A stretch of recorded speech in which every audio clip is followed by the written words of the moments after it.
I think the conversation about Ghanaians copying Nigerian lingos and terminologies, especially when it comes to, food and everyday expressions, I don't think it's being had.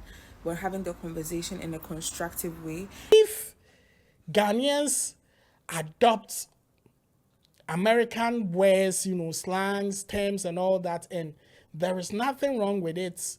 I don't see why. I don't see why it should be a big deal and they should call it copying. What are we copying? If you are copying something, if something is good and we are sharing it, what's the big deal about it?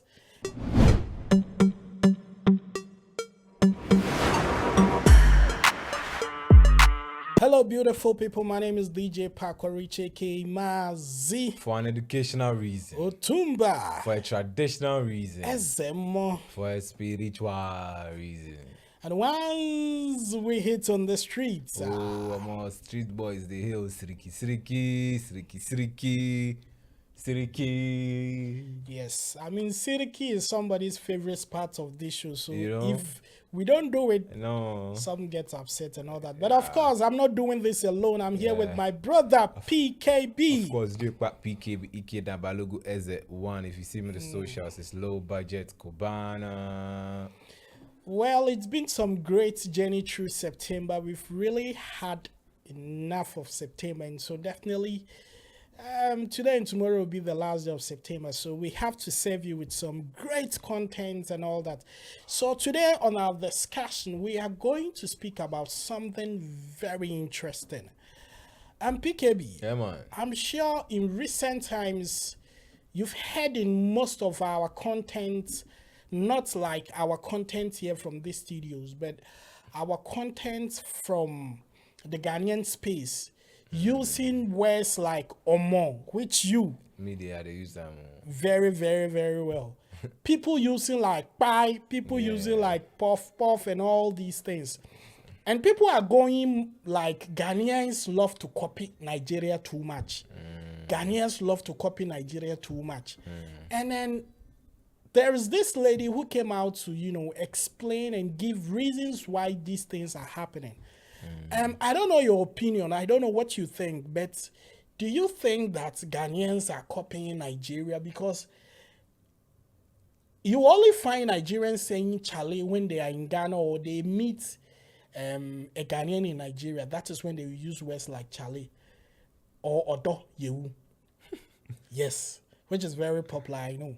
But when you come to our Ghanaian space, we are using a lot of the Nigeria, Tofia Kwa, Chineke, Omo, Pai, those kind of stuffs. And where is the influence coming from? Is it true? Are Ghanaians copying PKB? Well, I don't know, but it's all about influence. I don't know, but as Ghanaians, right? Growing up, I've studied that we're able to pick other things than to literally project. Like, it's not like we don't love what we have or what we own, but we have this, should I say tenacity? We have this kind of vibe that we like to embrace other people's things and then try to add it to what we have and express it, basically. But if it is to say to copy, then we can also, it's arguable, we can also say that yes, maybe it's because of the influence, because trust me, the rate at which Nigerian music is playing on our radio here is massive. And even on YouTube, I mean the movies. And even YouTube, the movies we tend to watch, most of it is Nigerian movies. So obviously, once you are seeing something and you are hearing it almost every single day, you will be picking it. Yes. Even as I sit here, they watch some American movie. They are always using the F word, and I'm literally using it, you see. So, I mean, that is where the influence is coming from. So, I see. So we can say that there's some form of copying there, that one there. I don't know. Bro. Well, anyway, let's go and listen to the person that started this whole conversation, one beautiful Ghanaian lady. And she had all this to share that are Ghanaians really copying Nigeria? Let's watch this video in 4 minutes. The conversation about Ghanaians copying Nigerian lingos and terminologies, especially when it comes to, food and everyday expressions, I don't think it's being had. we're having the conversation in a constructive way, and I feel like it's becoming hostile and downright bullying creators and vilifying them. Just to catch up, people are getting upset because creators and just generally people are using Ghanaians are using more words that are associated with Nigerians, words like omo, pie, and calling certain Ghanaian foods like puff puff or swallow. And people, all the creators I've seen, or at least most of them have seen, and most of the people who comment on such videos, all you ever hear is Ghanaians like to copy. Ghanaians don't like their tradition and their culture. That's why they are choosing someone else's. Ghana for Pesuatra. And like that couldn't be farther from the truth, because there is a cause and effect relationship that is absolutely being ignored. So let's talk about the causes. When you turn on your TV, right, especially during the day, just local Ghanaian TVs, it's full of Nigerian movies, YouTube Nigerian movies. If you come online, they are more popular than us. The audience is larger. And if you are a creator, a filmmaker, music, you want to go where there is support and where there is audience, because you're trying to market what you're selling. From time ago, when people make recipes and post videos on YouTube, even when they mention the Ghanaian equivalent, there will be the Ghanaian name, there will be a Nigerian equivalent. It doesn't matter that there's a Cameroonian name or a Togolese name for it, because there's a larger audience. And sometimes the pressure of being on an international stage is so much, you tend to, gear towards what most of your audience are saying is correct, or what they're saying is true. And being able to resist that is so hard. The first time I heard the word pie was in Olive the Boy's song, that song for Asylum Over You. By the way, that song is promoting femicide. Anyway, when I first heard that word, I was wondering, what's a spy? Now everybody is saying pie, everybody is saying japa, because that's what you hear.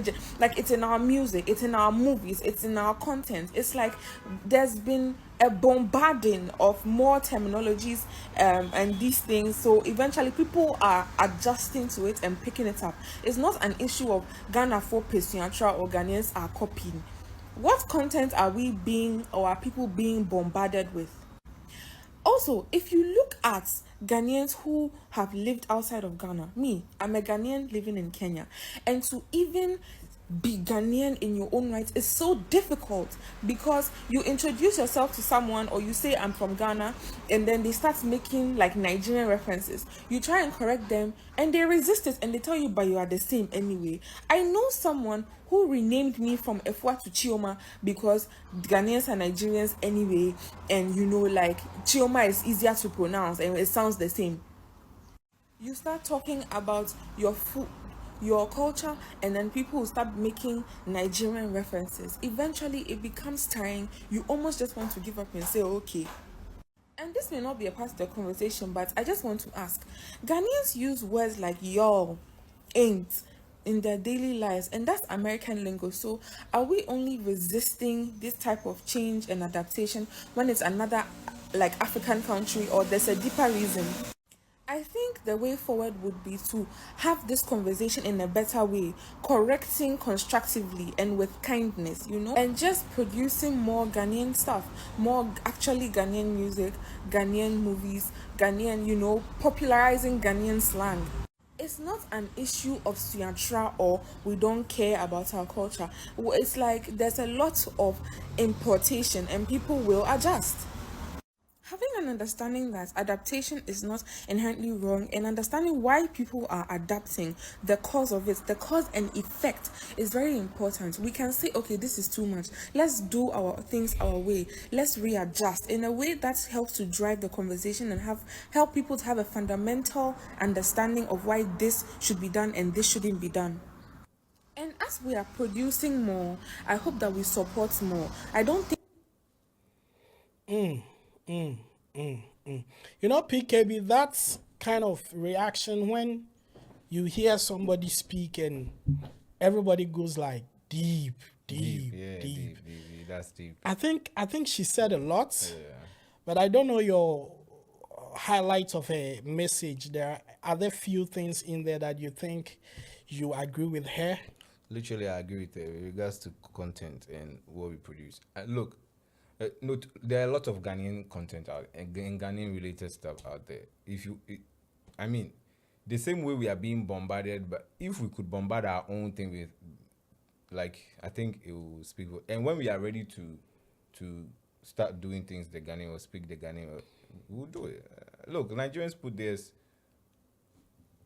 Don't call me, don't call me, don't call me, don't call me. If we also put ours, don't call me, don't call me, don't call me, don't call me. I mean, then the narrative might change, but I don't see anything wrong with it, because this conversation is crazy, DJ.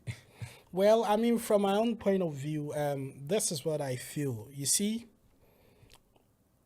you can't take away Ghana from Nigeria or Nigeria from Ghana. We have so many things that we share. Like, there are a lot that we have in common. You understand? Just look at the internet space. Whatever happens in Nigeria, the next seconds it's in Ghana. Now, you cannot say that you're a Nigerian blogger and then you cannot relate to issues that happen in Ghana. That's why we have people like Mazi Tunde and all that. Tunde Idiot, or what's his name? Yeah. Posting things that happen in Ghana. He shares them in Nigeria. And there are things that happen in Nigeria that we have bloggers like Amiel Debra and co sharing it. So now we should accept the fact that indirectly Ghana and Nigeria are states in these two countries. Let's admit that, okay, Ghana having 16 regions now becomes 17 regions, making entire Nigeria one of the regions in Ghana, which I know people go from that. How dare you say Nigeria is a region in Ghana? But that is what it should be. The same way when you go to Nigeria, we would definitely have to make Ghana as one added up state in Nigeria, so that we will understand ourselves. Because if Ghanaians adopt American words, slangs, terms, and all that, and there is nothing wrong with it, I don't see why it should be a big deal and they should call it copying. What are we copying? If you are copying something, if something is good and we are sharing it, what's the big deal about it? And so I would encourage us to, relate to each other more, because especially if you are talking about the country that is marrying more from Ghana, it will be Nigeria. And if you're talking about the number of Ghanaians we go carry Nigerian women and men to, plenty like that. So just imagine, we have a lot in common. Our music, we share music, we share content, we share jokes, we share even sex positions. You understand? Yeah. You can't tell me there are sex positions that is, how do you call it, exclusive to Nigerians that Ghana do not know. Which one is that one? Ask me one Ghanaian that does not know doggy and one Nigerian that does not know doggy. You see, a Nigerian man will meet a Ghanaian woman, and then you don't need to say doggy in Yoruba or Igbo, because this is something these two people can relate to. Nobody taught them. Naturally, that's how it's supposed to be. And so nobody is copying anybody. It is just a natural flow. Let's allow them. Missionary position is something which is for both Ghana and Nigeria. And so that's how it is. Guys, let me know what you think in the comment section. If Ghanaians are really copying Nigeria, or if it's the other way around. But the fact is, we are one people, and we will forever, share things like this. I'm out of here.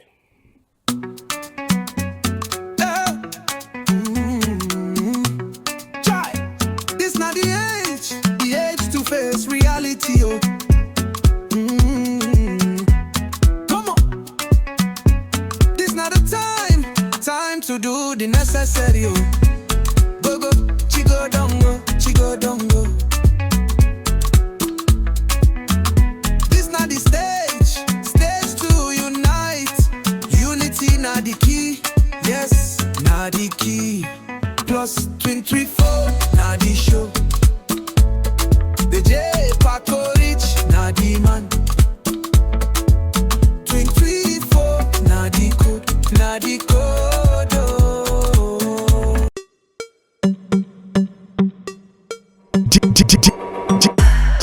DJ Paco Rich.